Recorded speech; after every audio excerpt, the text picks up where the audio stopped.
Yeah.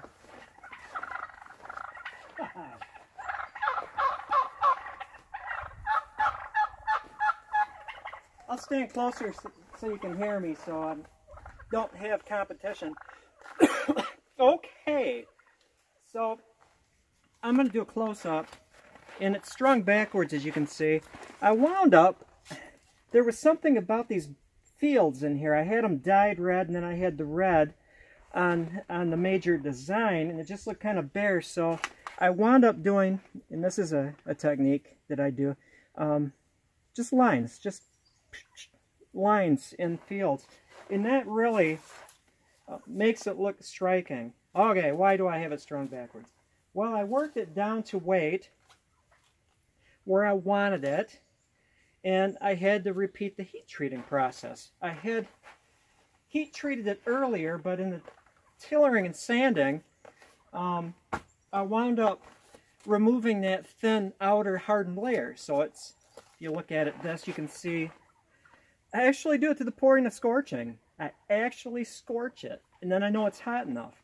Now, it was scary. So I have this bow, and rawhide backed, nice bow, and I wanted to apply enough heat to the belly to scorch it. And it's like, man, there's a very great possibility that when I hit this with a heat gun, that high of a temperature, it's going to leak around the edges, and it's going to mess up the rawhide, because the rawhide definitely does not want to get that hot.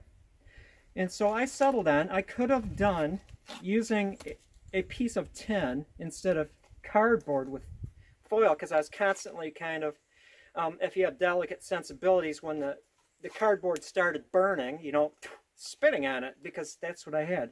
Didn't spit on your bow, Nathan, never fear.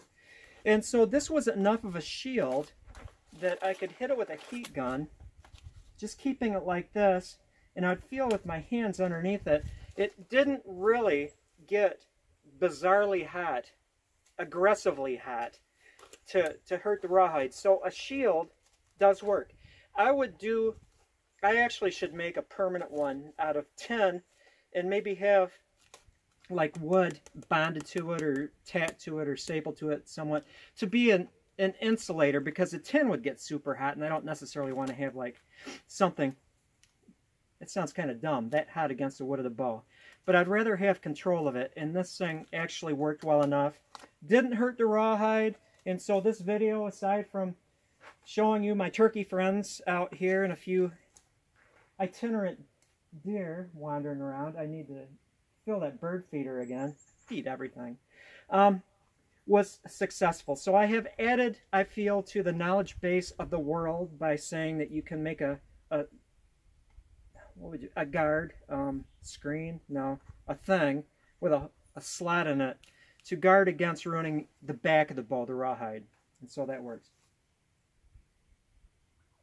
Ever have a feeling like you're being watched?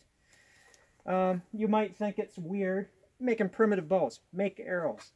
I haven't hunted in a while, but you know, I'm definitely pro hunting, you know, having like these goofballs roaming around.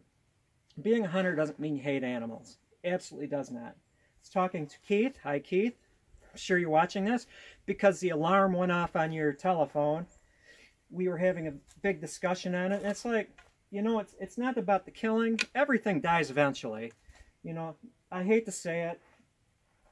Hopefully they're not going to take this, you know, the wrong way, but I'm going to die, they're going to die, that turkey's going to die, that's going to be a dead turkey someday, that deer. We're all mortal, you know, and they're either going to die of getting hit by a car, dying of old age, getting injured, getting hit with an arrow. You know, dead is dead. So, you know, that's the way it is. But it doesn't mean that we don't appreciate them, we don't respect them, we don't like them. It just means that, you know, we're part of this.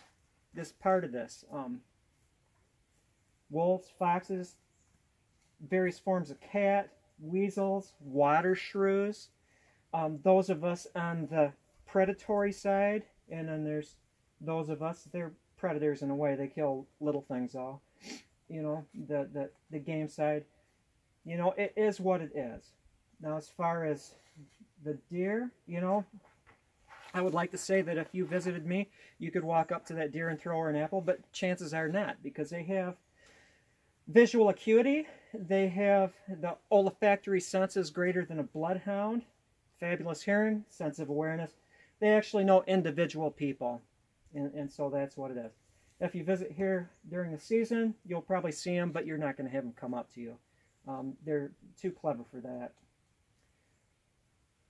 You know, at one time I used to think that they were just kind of dumb, operating on instinct kind of things. But then, you know, I learned, they taught me, you know, their social structure, how clever they are. They're brilliant at being deer.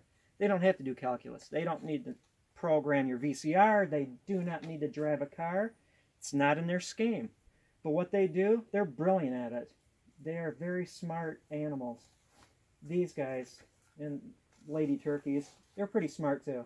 I mean, over time, the domesticated varieties of creatures, we kind of bred the smartness out of it. Not to insult domestic turkeys, but I would have to say they're pretty darn stupid compared to, like, wild turkeys. And what are you stomping at? I'm being stomped upon by that fuzzy little donkey there. See how they react when I nod. They nod, and then I nod, and then we all nod together. And with that, get to work making bows. Hope this day finds you in great spirits and good health. Have a good one, everyone. There they are, the donkey deer.